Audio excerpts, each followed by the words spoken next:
Hello दोस्तों आज मैं आपको एक सिंगल पैटर्न का फॉर्मूला बताऊंगा जिसका यूज़ आप 3 तरह के टॉपिक्स के क्वेश्चंस को सॉल्व करने में यूज़ कर सकते हो।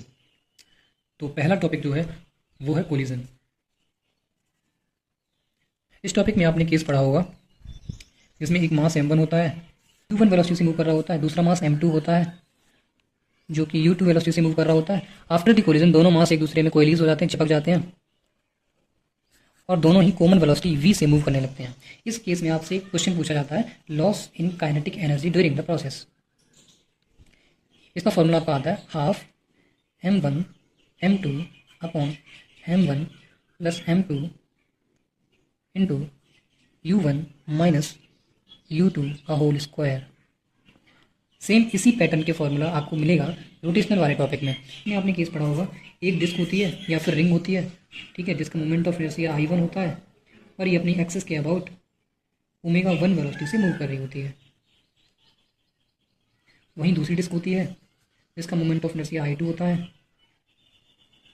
और ये अपनी एक्सिस के अबाउट ω2 वेलोसिटी से एंगुलर वेलोसिटी से मूव कर रही होती है। बाद में हम एक डिस्क को या फिर सेकंड डिस्क को फर्स्ट डिस्क के ऊपर रख देते हैं, दोनों आपस में चिपक जाती हैं और चिपकने के बाद में दोनों कॉमन एंगुलर वेलोसिटी से मूव करने लगती हैं। ये आपकी डिस्क 1 जिसका मोमेंट ऑफ इनर्शिया I1, ये डिस्क 2 जिसका मोमेंट ऑफ इनर्शिया I2 और ये इनकी कॉमन वेलोसिटी ओमेगा। इस केस में भी लॉस इन काइनेटिक एनर्जी का फॉर्मूला क्वेश्चन के फॉर्म में पूछा जाता है। इनफैक्ट यहाँ से प्रीवियस ईयर क्वेश्चन भी आया हुआ है, तो यहाँ पे भी ना लॉस इन काइनेटिक एनर्जी का जो फॉर्मूला है वो एक्जैक्टली सेम है। सिर्फ यहाँ पे ना मास को मोमेंट ऑफ इनर्शिया से रिप्लेस करना है और लीनियर वेलोसिटीज को एंगुलर वेलोसिटी से रिप्लेस करना है। Half I1 I2 divided by I1 plus I2 into ω1 minus ω2 का होल स्क्वायर। ठीक है, मतलब यहाँ पे क्या किया हमने, मास को किससे रिप्लेस कर दिया, मोमेंट ऑफ इनर्शिया से, और वेलोसिटी को किससे रिप्लेस कर दिया, एंगुलर वेलोसिटी से, मगर फॉर्मूला एक्जैक्टली सेम है। ठीक है, तीसरा केस आपका आता है कैपेसिटेंस वाले चक्कर से। इसमें आपने एक केस पढ़ा होगा, जहाँ से क्वेश्चन भी कई बार आता है। इसको दो तरीके से पूछते हैं। एक तो होता है कि एक कैपेसिटर था जिसका कैपेसिटेंस था C1, दूसरा कैपेसिटर था जिसका कैपेसिटेंस था C2। ये कैपेसिटेंस C1 जो था वो V1 पोटेंशियल पे था, कैपेसिटेंस C2 जो था वो V2 पोटेंशियल पे था।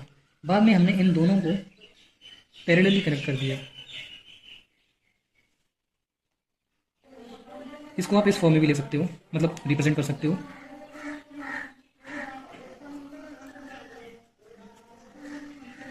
C1 eight V1, C2 eight V2।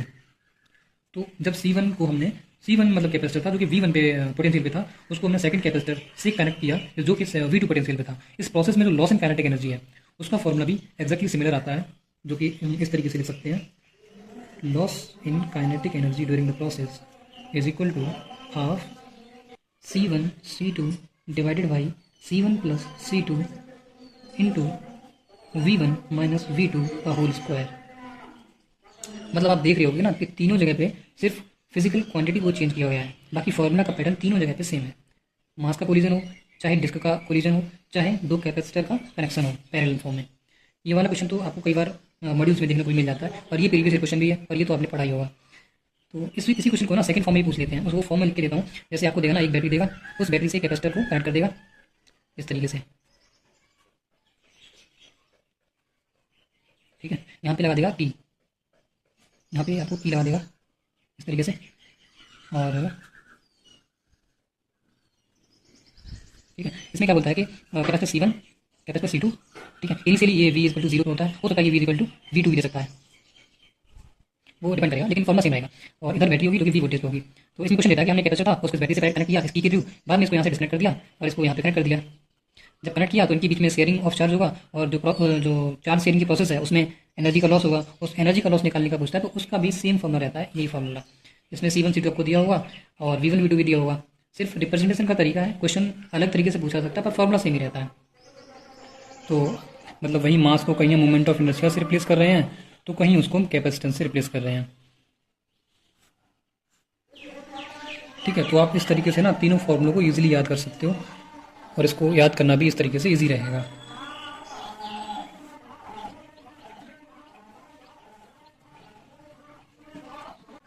तो यार अगर वीडियो अच्छा लगा हो तो प्लीज़ वीडियो को लाइक करना और चैनल को सब्सक्राइब करना। बाकी मिलते हैं अगली वीडियो में नई ट्रिक के साथ। Thank you.